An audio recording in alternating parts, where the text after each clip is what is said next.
பாட்டிலேயே நம்ம மெசேஜ் பாதி முடிஞ்சது. ஹல்லேலூயா. அதான் அந்த பாடும்போது நம்ம சொன்னோம், நம்புவதற்கு ஒன்றுமில்லை என்றாலும் நம் இயேசுவை நான் நம்புவோம். தேற்றுவதற்கு யாரும் இல்லை என்றாலும் நம் இயேசுவை நம்புவோம் என்று சொல்லி பாடினோம். நம்ம எல்லோரும் ஒரு நிமிடம் கர்த்தரை நோக்கி பார்த்து நாம் ஜெபிப்போம். எங்கள் அன்பின் பரம தகப்பனே, மீண்டுமாக உம்முடைய சந்நிதிக்குள்ளாக நாங்கள் ஒரு மனதோடு கூட ஐக்கியமாய் உம்முடைய பிள்ளைகளாய் இயேசுவின் நாமத்தினால் ஒன்று கூடி வந்திருக்கிறோம். ஆண்டவரே, எங்களை ஒவ்வொருவரையும் உடைய பரிசுத்த இரத்தத்தின் மறைவுளாய் மறைத்துக்கொள்ளும்.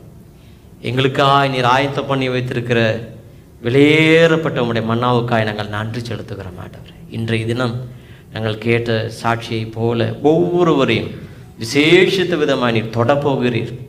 அற்புதமாய் அவருடைய வாழ்க்கையில் ஆண்டவர் விடுதலையை, ஆசீர்வாதங்களை, நன்மைகளை நீர் ஆண்டவரை நிறைவாய் தரப்போகிறதற்காக நன்றியோடு உம்மை ஸ்தோத்திரிக்கிறோம். இந்த தினம் ஆண்டவரே முழுவதுமாய் நீர்தாமே ஆண்டவரை பொறுப்படுத்து அற்புதமாய் எங்களை ஒவ்வொருவரையும் ஆசீர்வாதத்தின் மேல் ஆசீர்வாதம், கிருபையின் மேல் கிருபை, விசுவாசத்தின் மேல் விசுவாசத்தை நிறைத்து அற்புதமாய் நடத்தும்படியாக நாங்கள் ஜெபிக்கிறோம். இப்படி பரிசுத்த ஆவியானவர் தாமே எங்களை பொறுப்படுத்திக் கொள்வதற்காக ஸ்தோத்திரம். சகல கனம் மகிமை உமக்கே நாங்கள் செலுத்துகிறோம். இயேசுவின் நாமத்தில் பிதாவே, ஆமென்.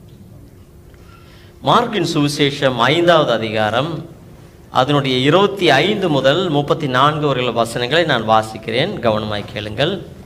அப்பொழுது 12 வருஷமாய் பெரும்பாடு உள்ள ஒரு ஸ்திரீ அநேக வைத்தியர்களால் மிகவும் வருத்தப்பட்டு தனக்கு உண்டானவைகளை எல்லாம் செலவழித்தும் சற்றாகிலும் குணமடையாமல் அதிக வருத்தப்படுகிற பொழுது இயேசுவை குறித்து கேள்விப்பட்டு, நான் அவருடைய வஸ்திரங்களை ஆகிலும் தொட்டால் சொஸ்தமாவேன் என்று சொல்லி ஜனக்கூட்டத்துக்குள்ளே அவருக்கு பின்னாக வந்து அவருடைய வஸ்திரத்தை தொட்டாள். உடனே அவளுடைய உதரத்தின் ஊறல் நின்று போயிற்று. அந்த வேதனை நீங்கி ஆரோக்கியம் அடைந்ததை அவள் தன் சரீரத்தில் உணர்ந்தாள். உடனே இயேசு தம்மிலிருந்து வல்லமை புறப்பட்டதை தமக்குள் அறிந்து ஜனக்கூட்டத்துக்குள்ளே திரும்பி, என் வஸ்திரங்களை தொட்டது யார் என்று கேட்டார். அவருடைய சீஷர்கள் அவரை நோக்கி, திரளான ஜனங்கள் உம்மை நெருக்கி கொண்டிருக்கிறதை நீர் கண்டும் என்னை தொட்டது யார் என்று கேட்கிறீரே என்றார்கள். இதை செய்தவளை காணும்படிக்கு அவர் சுற்றிலும் பார்த்தார். தன்னிடத்திலே சம்பவித்ததை அறிந்த அந்த ஸ்திரீயானவள் பயந்து நடுங்கி அவர் முன்பாக வந்து விழுந்து உண்மையை எல்லாம் அவருக்கு சொன்னாள். அவர் அவளை பார்த்து, மகளே, உன் விசுவாசம் உன்னை ரட்சித்தது. நீ சமாதானத்தோடே போய் உன் வேதனை நீங்கி சுகமாயிரு என்றார். ஹல்லேலூயா. இந்த சுவிசேஷ பாகத்தை வைத்து அநேக வேளைகளில் நாம் தியானித்திருக்கிறோம். ஆனால் இன்றைய தினம் இந்த ஸ்திரீயானவளுடைய வாழ்க்கையிலிருந்து நாம் ஒரு சில காரியங்களை நாம் கற்றுக்கொள்ள போகிறோம். இன்று சுகமளிக்கும் ஆராதனையாக இருக்கிறபடியினால் நம்முடைய ஒவ்வொருவருடைய வாழ்க்கையிலும் சுகம் வேண்டும், ஆரோக்கியம் வேண்டும், சௌக்கியம் வேண்டும், விடுதலை வேண்டும் என்று சொல்லியிருக்கிற எனக்கும் உங்களுக்கும் இந்த ஸ்திரீயினிடத்திலிருந்து சில காரியங்களை நாம் கற்றுக்கொள்ள போகிறோம். முதலாவதாக இந்த மகளுடைய நிலைமையை நீங்கள் பாருங்கள். ஹோப்லெஸ்ஸான சிச்சுவேஷன், ஒரு நம்பிக்கை இல்லாத ஒரு நிலைமை. கையில் இருந்த காசு எல்லாம் செலவாகிவிட்டது, செல்வமும் செழிப்பும் எல்லாம் போய்விட்டது. இரண்டாவது, she was helpless, ஒரு சகாயமும் இல்லாத ஒரு மகளாக இருந்தாள். உறவினர்கள் கிடையாது, நண்பர்கள் கிடையாது, அவளை உதவி செய்யும்படியாக பக்கத்து வீட்டில் யாரும் கூட இல்லை, யாருமே முன் வந்து அவளுக்கு உதவி செய்வதாக அங்கே பார்க்க முடியாது. ஆனால் அங்கு பார்க்கும் பொழுது சரீரத்தில் பலனும் இல்லை. அப்போ she was hopeless, she was helpless and she was strengthless.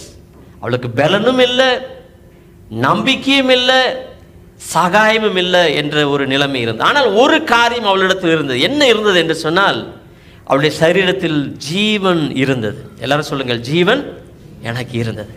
நம்முடைய வாழ்க்கையில் எல்லாம் இல்லை என்று நம்முடைய நிலைமை இருந்தாலும் நம்முடைய தேவன் நமக்கு ஜீவனை தந்திருக்கிறார். ஜீவன் தந்த இயேசுவுக்காய் கரங்களை உயர்த்தி நன்றி செலுத்துங்கள் பிரியமானவர்களே. நம்முடைய ஜீவ சுவாசத்தை நிலைநிறுத்தும்படியாக நம்முடைய வாழ்க்கையில் இருக்கிற எல்லா விதமான போராட்டங்களிலும், உபத்திரவங்களிலும், நெருக்கங்களிலும், கஷ்டங்களிலும், துக்கங்களிலும், துயரங்களிலும், கண்ணீரின் நிலைமையிலும் நம்மை பராமரிக்கிற தேவன், நம்மை கண்காணிக்கிற தேவன், நமக்கு ஆறுதலும் நன்மையும் கிருபையும் தர வல்லவராகிய ஒரு தேவன் இருக்கிறார். அவருடைய பெயர் தான் இயேசு கிறிஸ்து. அந்த இயேசு கிறிஸ்துவனுடைய பெயரை கேட்ட மாத்திரமே 27வது வசனம் வாசிக்கிறோம். கேள்விப்பட்டு அவள் என்ன சொல்லுகிறாள் பாருங்கள். நான் அவருடைய வஸ்திரங்களை ஆகிலும் தொட்டால் சொஸ்தமாவேன் என்று சொல்லி என்று சொல்லப்பட்டிருக்கு. அவளுடைய வாழ்க்கையில் எல்லாம் இழப்பின் நிலைமையில் தான் இருந்தால், எல்லாம் குறைவான நிலைமையில் தான் இருந்தால், ஆனாலும் இயேசுனுடைய நாமத்தை கேட்ட பொழுது குறைவாய் அல்ல, நிறைவான இயேசுனுடைய அண்டை நான் போய் சேர வேண்டும் என்று அவள் ஆசைப்பட்டாள். நானும் நீங்களும் கூட பிரியமானவர்களே, இந்த ஸ்திரீயை போல எல்லாம் இழந்தவர்களாய் இருக்கலாம். யாரும் உதவி செய்யாமல், நமக்கு உறவினர்கள் இல்லை, நண்பர்கள் இல்லை, உற்றார்கள் இல்லை, யாரும் இல்லை என்று நாம் இருக்கலாம். நம்முடைய சரீரமே நமக்கு மிகவும் வேதனையாக இருக்கிறது. நடக்க முடியவில்லை, உட்கார முடியவில்லை, எங்கு போக முடியவில்லை, ஒரே தலைவலியாக இருக்கிறது, வயிற்று வலியாக இருக்கிறது. என்னுடைய கிடைக்கிற சம்பளம் நான் மருந்து வாங்குவதற்கும் சிகிச்சைக்குமே போதுமானதாக இருக்கிறது. மிகவும் வருத்தத்தில் இருக்கிறேன், பாரத்தோடு கூட இருக்கிறேன் என்று நீங்கள் வேதனையோடு கூட இருக்கலாம். ஆனால் ஆண்டவர் சொல்லுகிறார், பிரியமானவர்களே, வருத்தப்பட்டு பாரம் சுமக்கிறவர்களே, நீங்கள் எல்லோரும் என்னிடத்தில் வாருங்கள், நான் உங்களுக்கு இளைப்பாறுதல் தருவேன் என்று சொன்ன தேவன் அவர் உண்மையுள்ள தேவனாய் இருக்கிறார். எல்லோரும் சொல்லுங்கள், என்னை அழைத்த தேவன் உண்மையுள்ள தேவனாய் இருக்கிறார். எனக்கும் உங்களுக்கும் வாக்குத்தத்தம் செய்த தேவன் உண்மையுள்ள தேவனாய் இருக்கிறார். இந்த உண்மையுள்ள தேவனாக இயேசு கிறிஸ்து ஒரு நாளும் வாக்கு மாறாதவராய் இருக்கிறார். என்னையும் உங்களையும் நன்காய் அறிகிற தேவனாய் இருக்கிறார். ஒருவேளை நாம் சொல்லலாம், என்னுடைய கண்ணீர் கையும் கணக்கும் இல்லாமல் இருக்கிறது என்று சொல்லுவார்கள். சில வேளை என்னுடைய கஷ்டங்களும் கண்ணீரும் ஒரு கணக்கும் இல்லை, யாருக்குமே சொன்னால் புரியாது என்று நானும் நீங்களும் சொல்லலாம்.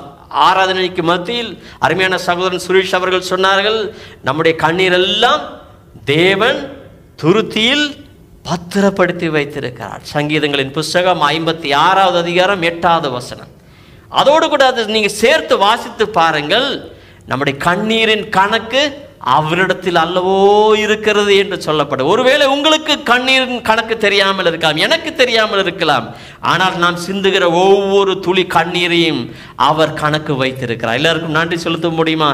இயேசுவுக்கு நன்றி செலுத்த முடியுமா? பிரியமானவர்கள், நீங்கள் கவலையோடு கூட கண்ணீர் சிந்தி கொண்டு இருக்கலாம், விசனத்தோடு கூட நீங்கள் கண்ணீர் சிந்தி கொண்டிருக்கலாம். உங்களுடைய கசப்பின் மத்தியில் எனக்கு என்னுடைய வாழ்க்கையில் எல்லாம் முடிந்து விட்டது, என்னுடைய வாழ்க்கையில் ஒரு நன்மையும் இல்லை, ஒரு எதிர்பார்ப்பும் இல்லை, என்னுடைய எதிர்காலம் என்னமாகுமோ என்று சொல்லி நீங்கள் கலக்கத்தோடு கூட, சந்தேகத்தோடு கூட, மிகுந்த மனபாரத்தோடு கூட நீங்கள் அழுது கொண்டிருக்கலாம். ஆனால் ஆண்டவர் என்ன சொல்லுகிறார் பாருங்கள் பிரியமானவர்களே, உங்களுக்கு கண்ணீரை நான் துருத்தியில் பத்திரப்படுத்தி வைத்திருக்கிறேன். நம்முடைய கண்ணீரை அவர் கணக்கில் வைத்திருக்கிறார். பிரியமானவர்களே, ஏசாயாவின் புஸ்தகம் 25வது அதிகாரம் அதன் 8வது வசனத்தை நீங்கள் வாசித்து பாருங்கள். நம்முடைய முகத்தில் இருக்கிற எல்லா கண்ணீரையும் துடைத்து, நம்முடைய வாழ்க்கையில் இருக்கிற எல்லா நிந்தைகளையும் முற்றிலுமாய் நீக்கி போடுவேன் என்று சொல்லுகிறார். ஒருவேளை கண்ணீரின் நிலைமையை நீங்கள் கடந்து போகும் பொழுது நிந்தைகளும் அவமானங்களும் பரியாசங்களும் கேலியும் எல்லாம் நீங்கள் கேட்க ஒரு வழியாய் இருக்கும், கேட்கும்படியான ஒரு நிலைமை உங்களுடைய வாழ்க்கையில் வரலாம். ஆனால் ஆண்டவர் சொல்லுகிறார், அந்த நிந்தைகளை எல்லாம் நான் மாற்றுவேன் என்று சொல்லுகிறார். கரங்களை உயர்த்தி நன்றி செலுத்துங்கள் பிரியமானவர்களே. நான் பேசுகிற ஒவ்வொரு வார்த்தையும் தேவனுடைய வார்த்தையாக இருக்கிறபடி என்னுடைய வார்த்தை அல்ல பிரியமானவர்களே. அவர் இன்றும் ஜீவிக்கிற தேவனாய் இருக்கிறார். 2-3 பேர் இயேசுவின் நாமத்தில் கூடும் பொழுதெல்லாம் நான் உங்கள் மத்தியில் இருப்பேன் என்று சொன்ன தேவன் அவர் உண்மையுள்ள தேவன். நான் நம்புகிறேன், அவர் நம் மத்தியில் இருக்கிறார், நமக்கு மிகவும் அருகாமையில் இருக்கிறார். நொறுங்குண்ட இருதயம் உள்ளவருக்கு சமீபமாக இருக்கிற தேவன் நமக்கு அருகாமையில் இருக்கிறார். பிரியமானவர்களே, நொறுங்குண்ட இருதயம் உள்ளவர்களுக்கு அவர் குணமாக்குகிற தேவனாய், நம்மை சுகப்படுத்துகிற தேவனாய், நம்முடைய எல்லா பாடுகளையும் நீக்கி போடுகிற தேவனாய், நம்மை உதறி தள்ளாமல் நம்மை சேர்த்துக் கொள்ளுகிற தேவனாய் அவர் நம் மத்தியில் இருக்கிறார். ஹல்லேலூயா. இந்த இயேசுவானவருடைய அன்பு சொல்லி முடியவே முடியாது பிரியமான. அவர் முதலாவதாக நம்மை நேசித்தார். நித்தியம் நித்தியமாய் நம்மை நேசிக்கிறவராய் இருக்கிறார். நம் பாவிகளாய் இருக்கும் பொழுதே நம்மை நேசித்தார். எனக்காக உங்களுக்காக ஜீவனை தந்து அவர் நேசித்தார். எனக்காக உங்களுக்காகவும் பாவத்தின் தண்டனை எல்லாம் அந்த சிலுவையில் ஏற்றுக்கொண்டு நம்மேல் அவர் நேசத்தை காண்பித்தார். பிரியமானவர்களே, ஹல்லேலூயா. இந்த தேவன் உண்மையுள்ள தேவனாய் இருக்கிறார். இந்த அருமையான சகோதரி, அவளுடைய வாழ்க்கையில் நம்பிக்கை இல்லை, சகாயம் இல்லை, பலன் இல்லை, உண்மைதான். ஆனால் ஜீவன் இருந்தது. அந்த ஜீவன் இருக்கிற நேரத்தில் அவள் இயேசுவை குறித்து கேட்ட பொழுது அவளுடைய வாழ்க்கைக்குள்ளாக ஒரு புதிய விசுவாசம் கடந்து வந்தது. அப்ப முதலாவதாக அவளுடைய வாழ்க்கையில் எல்லாம் இல்லை என்று நிலைமைதான் இருந்தது. ஆனால் இயேசுவை கேட்ட பொழுது அவருக்கு உள்ளாக விசுவாசம் அவருக்குள்ளாக வந்து நிறைந்தது. எல்லாரும் சொல்லுங்கள், விசுவாசம் அவருக்குள்ளாக வந்து நிறைந்தது. என்னிலும் உங்களிலும் வர வேண்டியது என்ன தெரியுமா பிரியமானவர்களே? விசுவாசம். யாரின் மேல் விசுவாசம்? இயேசுவின் மேல் விசுவாசம். நம்மை நேசிக்கிற தேவன் மேல் விசுவாசம். நம்மை ஆறுதல் படுத்துகிற தேவன் மேல் விசுவாசம். நம்மை அரவணைக்கிற தேவன் மேல் விசுவாசம். நம்மை சுகப்படுத்துகிற தேவன் மேல் விசுவாசம். நம்மை கைவிடாத தேவன் மேல் விசுவாசம். அவர் நித்தியமாய் நம்மை நடத்துவேன், வழி நடத்துவேன், உன்னை கைவிடாது இருப்பேன் என்று சொன்ன தேவன் மேல் தான் நான் விசுவாசம் வைக்க வேண்டும். ஹல்லேலூயா. 118வது சங்கீதம் 8வது வசனம் சொல்லுகிறது. அதை வாசியுங்கள் யாராவது ஒருத்தர். அது இந்த வேதாகமத்தின் மத்தியில் இருக்கிறது என்று சொல்லப்பட்டிருக்கிறது. அதை வாசிப்போமா? ஹல்லேலூயா. Thank you Lord. மனுஷனை நம்புவதை பார்க்கலாம் கர்த்தர் பேரில் பற்றுதலாய் இருப்பதே நலம் என்று சொல்லப்பட்டிருக்கு. இந்த அருமையான சகோதரி மனுஷர் மேல் அநேகமாய் அவள் நம்பி இருந்தால், காசெல்லாம் கொடுத்து பார்த்தால் மருத்துவர்கள் உதவி செய்யக்கூடும், உறவினர்கள் ஒருவேளை ஏதாவது விதத்தில் அவர்கள் உதவி செய்யக்கூடும், நண்பர்கள் ஏதாவது விதத்தில் உதவி செய்யக்கூடும், ஏன் நான் தானே ஏதாவது செய்து என்னுடைய ஆரோக்கியத்தை நான் மெச்சப்படுத்தி கொள்ள முடியும், அதிகரிக்க கூடும் என்று சொல்லெல்லாம் அவள் சிரமப்பட்டிருப்பாள். ஆனால் அதனுடைய பலன் என்ன ஆயிற்று? எல்லாம் முடிந்தது, எல்லாம் இழந்த நிலைமையாய் அவள் மாறினாள். அப்ப முதலாவதாக அவள் இயேசுவை குறித்து கேட்ட பொழுது she became a believer. அவள் ஒரு விசுவாசியானாள். விசுவாசியான பொழுது அவளுடைய வார்த்தை எப்படியாக மாறியது என்று பாருங்கள். விசுவாசி ஆன பொழுது அவளுடைய வாழ்க்கையில் இருக்கிற குறைவை குறித்து நினைத்து அவள் சங்கடப்படவில்லை, அவள் புகார் சொல்லவில்லை, முணுமுணுக்கவில்லை.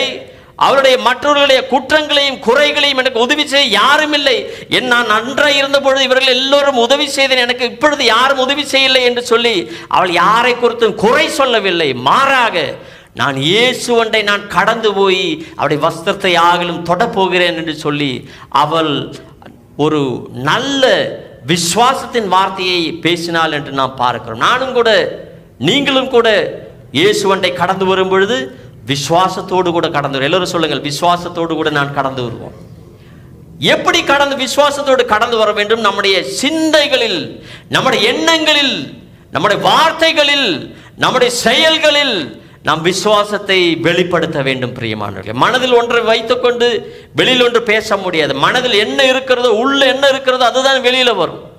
அதனால் நானும் நீங்களும் இயேசுவை குறித்து தியானிக்கும் பொழுது, நம்முடைய நேசரை குறித்து தியானிக்கும் பொழுது, என்னுடைய தேவன் ஒரு நாளும் என்னை கைவிடாத தேவன், என்னுடைய தேவன் என்னை ஒரு நாளும் மறக்காத தேவன், என்னுடைய தேவன் என்னை சுகமாக்க வல்லமையுள்ள தேவன், என்னுடைய நிலைமைகளை மாற்ற அவரால் கூடும், நிச்சயமாக கூடும் என்று சொல்லி அவரண்டை நாம் கடந்து வரும் பொழுது, விசுவாசத்தோடு கூட கடந்து வரும் பொழுது நிச்சயமாக அவர் நம்மை சுகப்படுத்த முடியும். பிரியமானவர்களே, எத்தனை பேர் விசுவாசிக்கிறீங்க? ஹல்லேலூயா.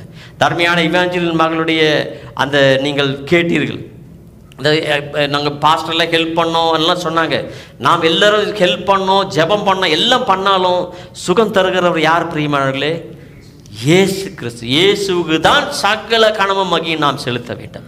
அவர்தான் எல்லா கணத்திற்கும் மகிமைக்கும் துதிக்கும் நன்றிக்கும் பாத்திரதா இருக்கிறார். பிரியமானவர்களே, he alone is worthy for all our praises. Hallelujah. நம்முடைய துதிகளுக்கு சகலத்திற்கும் அவர் ஒருவர் தான் பாத்திரர். ஹல்லேலூயா. அவர்தான் அந்த மகளுக்கு சுகத்தை கொடுத்தார். அவர்தான் வெங்கடேஷுக்கு நல்லொரு வேலையை கொடுத்தார். அவர்தான் நம்மை ஒவ்வொருவரையும் தொட்டு ஆசீர்வதிக்க போகிறார். பிரியமானவர்களே, ஹல்லேலூயா. நானும் நீங்களும் இந்த அருமையான மகளைப் போல முதலாவதாக விசுவாசியாக வேண்டும். இரண்டாவதாக நாம் பார்க்கும் பொழுது அவள் பலவீனத்தில் தான் இருந்தால். அங்க பாருங்க 28வது வசனம், ஜனக்கூட்டத்துக்குள்ளே அவருக்கு பின்னாக வந்து அவருடைய வஸ்திரத்தை தொட்டாள். இயேசுவின் பின்னே போக துணிந்தேன், இயேசுவின் பின்னே போக துணிந்தேன், இயேசுவின் பின்னே போக துணிந்தேன், பின்வாங்கே நான் தேங்க்யூ லார்ட், பின்னோக்கே நான் பின்னோக்கே நான், உலகமென் பின்னே சிலுவையன் முன்னே, உலகமென் பின்னே சிலுவையன் முன்னே, உலகமென் பின்னே சிலுவையன் முன்னே, பின்னோக்கே நான் பின்னோக்கே நான். இந்த அருமையான மகளும் கூட அவளுக்கு அவளுடைய பழைய நிலைமைகளை குறித்து சங்கடப்பட்டு சஞ்சலப்பட்டு கலக்கத்தோடு கூட அவள் அவிசுவாசத்தை பேசிக்கொண்டு மற்றவர்களை குறை கூறிக்கொண்டு மற்றவர்களை குறித்து எல்லா குற்றங்களையும் அவர்களுடைய எல்லா விதமான காரியங்களையும் சொல்லி அவள் தளர்ந்து போகவில்லை. வேண்டாத பேச்சை அவள் பேசவில்லை, புகார் சொல்லவில்லை. மாறாக நான் இயேசுவுக்கு பின்னாக செல்லுவேன் என்று சொல்லி இயேசுவுக்கு பின்னாக சென்றாள். இயேசுவுக்கு பின்னாக செல்லுவது என்று சொன்னால் she became a follower. எல்லாரும் சொல்லுங்க follower. முதலாவதாக she became a believer. இரண்டாவது அவள் இயேசுவை பின்பற்றுகிற மகளாய் அவள் மாறினாள். பின்பற்றி அவள் கடந்து செல்லும் பொழுது அங்கே அநேக தடைகள் இருந்தது. என்ன இருந்தது? ஜனக்கூட்டத்துக்குள்ளே. அப்ப நான் ஒரு கேள்வி கேட்கிறேன், ஏன் ஜனக்கூட்டம் இருக்கும்போது இவ போனா? சற்று யோசித்து பாருங்க. எதுக்கு ஜனக்கூட்டம்? ஒரே நெரிசல், ஒரே நெருக்கம், ஒரே கூட்டம். இவளுடைய சரீரத்தில் பலன் இல்லை, சோர்வோடு கூட இருக்கிறாள், மிகவும் தளர்ந்து போயிருப்பாள். 12 வருடம் அவளுடைய சரீரத்தில் ரத்தம் போய்கொண்டிருக்கிறது. எல்லா விதத்திலும் அவள் பலவீனத்தோடு கூட சுகவீனத்தோடு கூட சோர்வோடு கூட தள்ளாடி தள்ளாடி அவள் போயிருப்பாள். ஆனால் நான் தேவனிடத்தில் ஜெபித்துக் கொண்டிருந்த போது ஆண்டவர் ஒரு காரியத்தை சொன்னார். ஒருவேளை கூட்டமே இல்லாமல் இருந்திருந்ததுன்னு வைத்துக் கொள்ளுங்களேன், இயேசு அந்த வழியாக போகிறார் என்று சொன்னால் இந்த மகள் அந்த இயேசுவோடைய பின்னாக கடந்து சென்று தொட கூடுமா என்று கேட்டால் சற்று சிரமம் தான். காரணம், கூட்டம் இல்லாமல் இருந்தால் அவர் வேகமாக நடந்து சென்றிருப்பார். இவளுக்கு வேகமாய் கடந்து போக ஒரு வாய்ப்பும் இல்லை, மிகவும் பிரயாசப்பட்டிருப்பாள். ஆனால் கூட்டம் இருந்த காரணத்தினால் அவளுக்கு மெதுவாக கடந்து சென்று, இயேசு மெதுவாக தான் நடந்து சென்றிருப்பார், கூட்டத்துக்குள்ள ஸ்பீடாக நடக்க முடியாது இல்லைங்களா? இவர் மெதுவாக கடந்து சென்று அந்த வஸ்திரத்தின் விளிம்பை தொடும்படியாக கர்த்தர் கிருபை செய்தார். அதனுடைய அர்த்தம் என்ன பிரியமானவர்களே? என்னுடைய வாழ்க்கையிலும் உங்களுடைய வாழ்க்கையிலும் நெரிசல்கள் வரும் பொழுது, நெருக்கங்கள் வரும் பொழுது, ஒரே போராட்டமாக இருக்கிறது, எங்க போனாலும் பிரச்சனை, எங்க போனாலும் நஷ்டம், எங்க போனாலும் தொல்லை, எங்க போனாலும் கசப்பு, எங்க போனாலும் இழப்பு என்று சொல்லி நீங்கள் வருத்தப்பட்டு கொண்டிருக்கிறீர்களா? உங்களுக்கு அருகாமையில் இயேசு நின்று கொண்டிருக்கிறார். உங்களுக்காகவும் எனக்காகவும் கர்த்தர் அவர் மிகவும் அருகாமையில் அவர் காத்து கொண்டிருக்கிறார். என்னுடைய மகன் வருவான், என்னுடைய மகள் வருவாள் என்று சொல்லி அவர் காத்து கொண்டிருக்கிறார். பிரியமானவர்களே, நாம் சென்று அவருடைய வஸ்திரத்தை பிடிப்பதற்காக அந்த கூட்டத்தின் மத்தியில் அவர் மெதுவாய் அவர் முன்னோக்கி போய்கொண்டிருக்கிறார். பிரியமானவர்களே, நம்முடைய வாழ்க்கையில் பிரச்சனைகள் வரும் பொழுது, எல்லா நெரிசல்கள் வரும் பொழுது நீங்கள் கலங்க வேண்டாம். என்னுடைய நோக்கம் எல்லாம் என்னவா இருக்கு தெரியுமா? இந்த கூட்டம் எல்லாம் போய்கொண்டிருக்கிறது, அவர் ஏதோ ஒரு காரியத்துக்காக எல்லோரும் போய்கொண்டிருக்கிறார்கள். ஆனால் இந்த மகளுடைய ஒரே ஒரு நோக்கம்தான், ஒரே ஒரு ஆசை தான், ஒரே ஒரு அஜெண்டா தான். எப்படியாவது நான் அந்த இயேசுவினுடைய வஸ்திரத்தின் அந்த ஓரத்தை தொட வேண்டும், அந்த வஸ்திரத்தின் விளிம்பை நான் பிடிக்க வேண்டும். I have to catch hold of the hem of the garment. அது போதும் எனக்கு என்று சொல்லி அவள் கடந்து போய் கொண்டிருக்கிறாள்.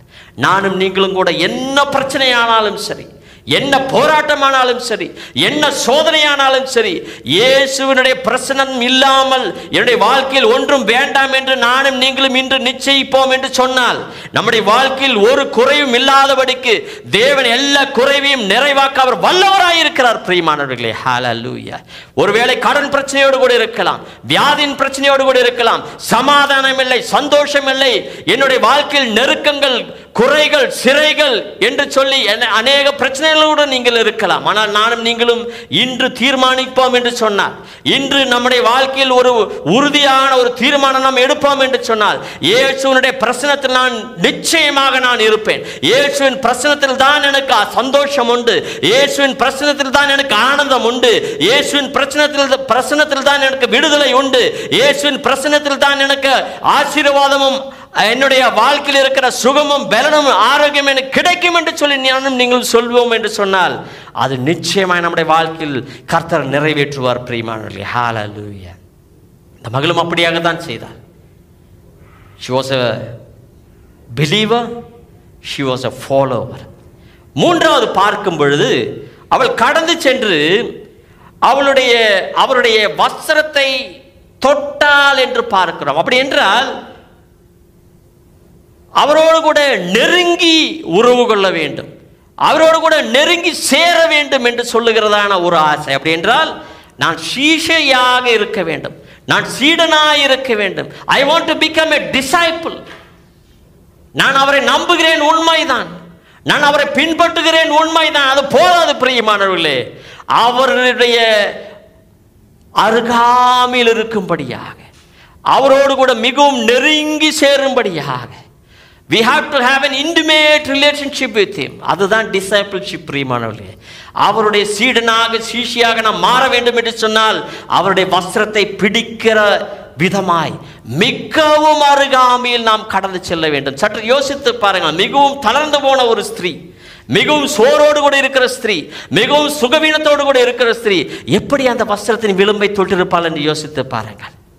மிகவும் குனிந்து பணிந்து தாழ்மையோடு கூட அவள் தன்னை தாமே தாழ்த்தின பொழுது அவள் பிடிக்கும்படியாக அவளுக்கு முடிந்தது. அந்த வஸ்திரத்தை பிடிக்கும்படியாக அவளால் முடிந்தது. நானும் நீங்களும் கூட நம்மை நாமே தாழ்த்தும் பொழுது, நம்மை நாமே கீழ்ப்படுதலினால், கர்த்தருடைய வசனத்துக்கு கீழ்ப்படியும் பொழுது, அவருடைய வார்த்தைக்கு கீழ்ப்படிந்து தாழ்மையோடு கூட நாம் வாழும் பொழுது, நம்மை முற்றிலுமாய் தாழ்த்தி, தேவனே நீர் ஒருவர் தான் பெரியவர், நீர் இல்லாமல் என்னுடைய வாழ்க்கையில் ஒரு நன்மையும் இல்லை ஆண்டவரே, நீர் இருந்தால் என்னுடைய வாழ்க்கையில் ஒரு சிறப்பு உண்டு, நீர் இருந்தால் என்னுடைய வாழ்க்கையில் செழிப்பு உண்டு, நீர் ஒருவர் தான் என்னை நடத்தி கொண்டிருக்கிறீர், என்னுடைய ஒரு நன்மையும் அல்ல, நான் இப்படியாக வாழ்ந்து கொண்டிருப்பது உம்முடைய பரிபூர்ணமான கிருபை தான், சுத்த கிருபை தான் என்னை நிறுத்தி கொண்டிருக்கிறது என்று சொல்லி நம்மை தாழ்த்தி அவரிடத்தில் செல்லும் பொழுது கர்த்தர் நம்மை மிகவும் நெருக்கமாய் அணைத்துக் கொள்ளுவார். ஹல்லேலூயா. முதலாவது அவள் விசுவாசியானால், இரண்டாவது பின்பற்றுகிறாள், மூன்றாவது அவளுடைய சீஷியானாள். சீஷி என்றால் அவள் வஸ்திரத்தை பிடிக்கும்படியான ஒரு தருணத்தை அவளுக்கு கிடைத்தது. தொடர்ந்து பார்க்கும் பொழுது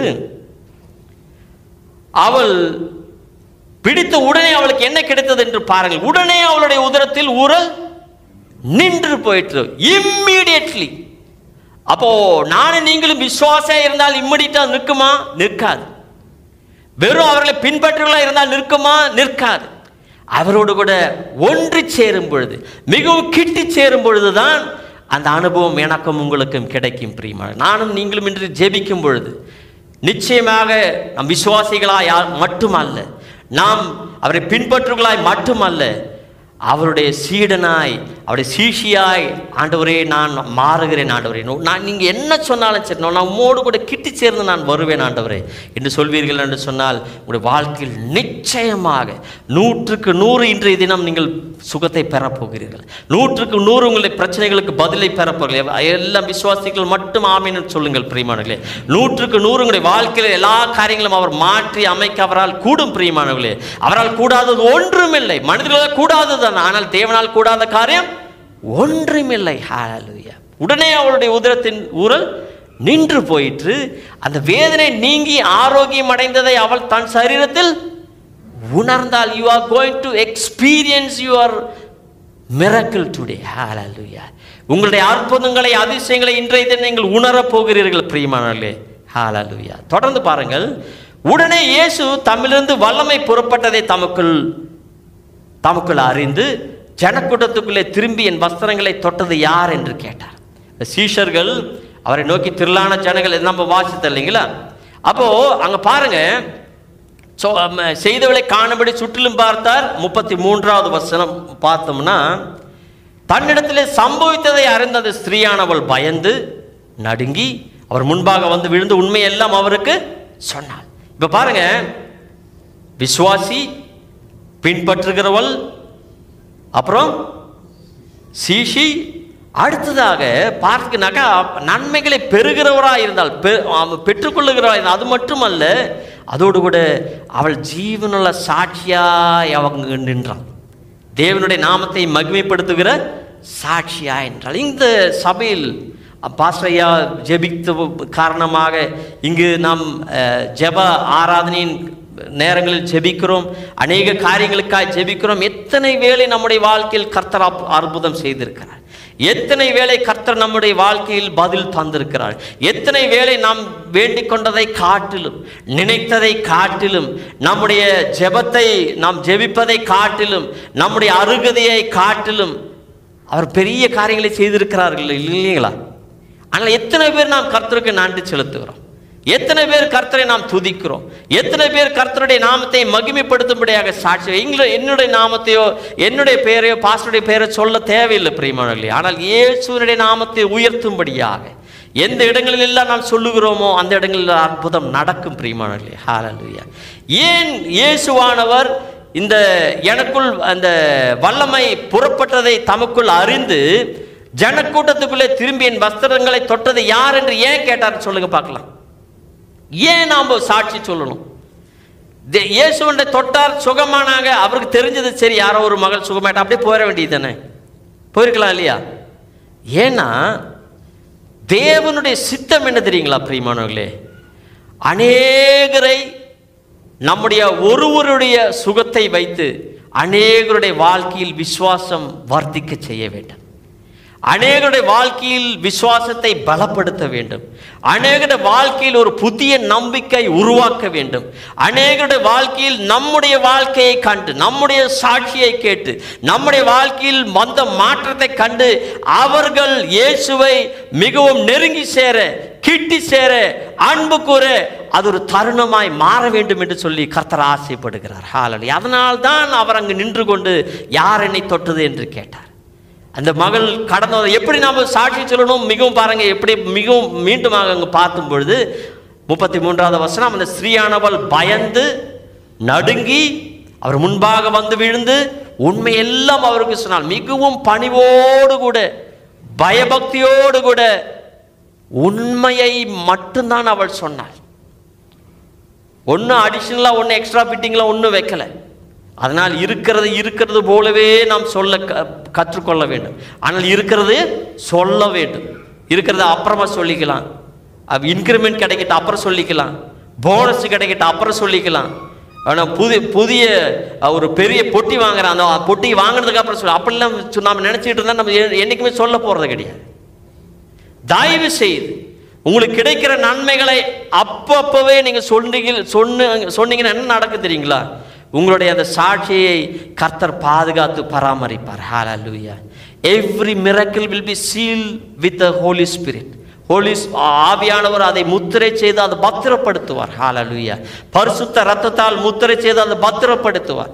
சத்ருவானவன் நம்மளிருந்து அது களவாடாதபடிக்கு, நம்மளிருந்து விலக்கி போடாதபடிக்கு, நம்மளிருந்து முற்றுமாய் தகர்த்து போடாதபடிக்கு அவர் காத்து கொள்ளுவார். பிரியமானவர்களே, அதற்கு தான் சாட்சி சொல்ல வேண்டும் என்று சொல்லுகிறோம்.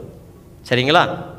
பார்த்தீங்கன்னா அப்போ சாட்சி சொல்கிற காரியங்களை அதுவும் ஒன்று சொல்லிடுறேன் பாருங்கள். அப்போ முதலாவதாக நம்முடைய கர்த்தருடைய நாமத்தை மகிமைப்படுத்தவும் துதிக்கவும் வலியுறுத்த அதனுடைய முக்கியத்தை அறிவிக்கும்படியாக இப்படியாக அவர் சொன்னார். யார் என்னை தொட்டார் என்று சொன்னார்.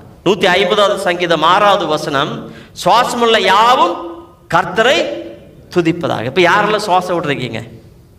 இப்படி வச்சு மூக்கு கண்ணை வச்சு விரல ஊதி பாருங்களேன், வருது? ஏதாவது அப்படின்னா எல்லாருமே நம்ம துதிக்கணும்னு அர்த்தம்.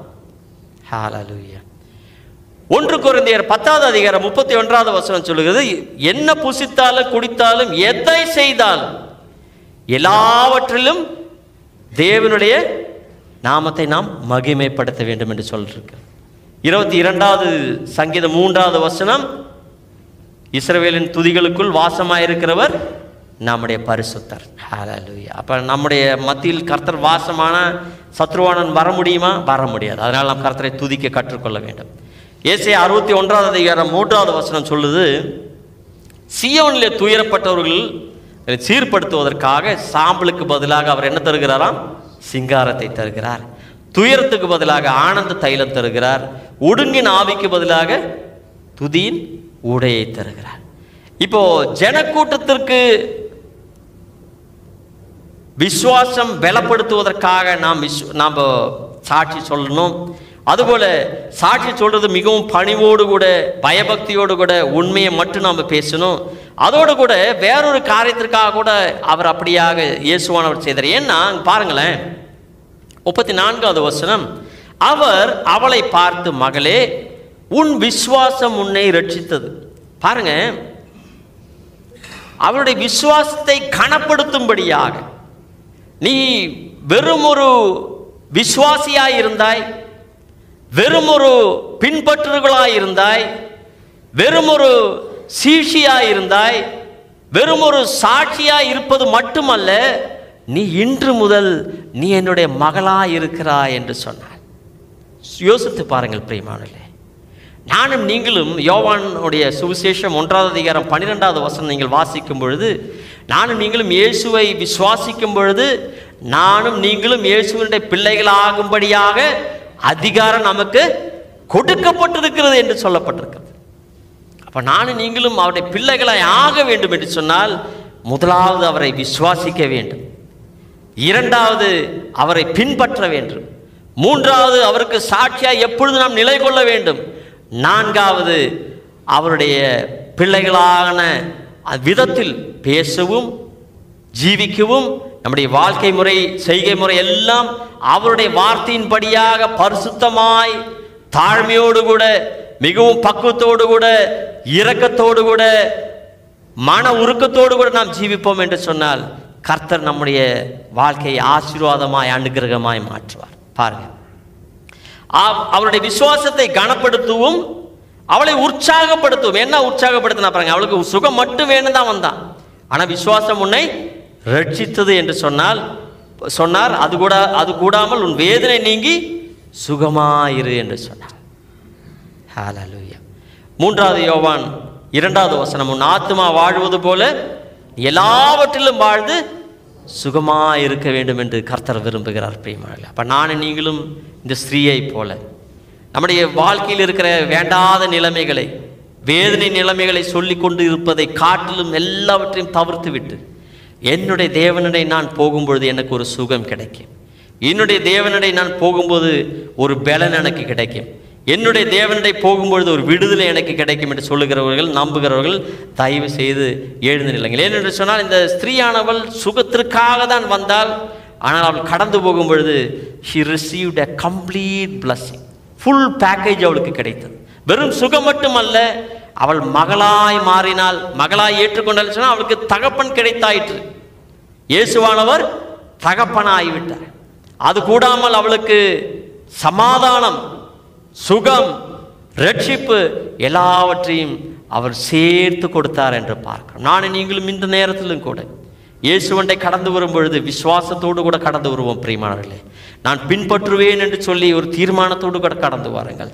நான் சீஷனாய் வாழுவேன் என்று சொல்லி அவருடைய வார்த்தை கீழ்ப்படிவேன் என்று சொல்லி ஒப்பு கொடுத்து கடந்து வாருங்கள். நான் பெற்றுக்கொள்ளுகிற நன்மைகள் எல்லாவற்றையும் அவருடைய நாமத்தின் மகிமைக்காக சாட்சியை சொல்லுவேன் என்று சொல்லி அவருடைய நாமத்தை உயர்த்தும்படியாக நீங்கள் கடந்து வாருங்கள். அதோடு தொடர்ந்து அவர் என்னுடைய தகப்பனாயிரு. எல்லோரும் சொல்லுங்க, இயேசுவானவர் என்னுடைய தகப்பன். அந்த எண்ணத்தோடு கூட கடந்து வருவோம். இன்றைய தினம் நாம் ஜெபிக்க போகிற ஒவ்வொரு ஜெபத்திற்கும் கர்த்தர் பதில் அளிக்க போகிறார். எல்லோரும் எழுந்தின்று ஒரு சில நிமிடங்கள் நாம் ஜெபிப்போம். ஹல்லேலூயா.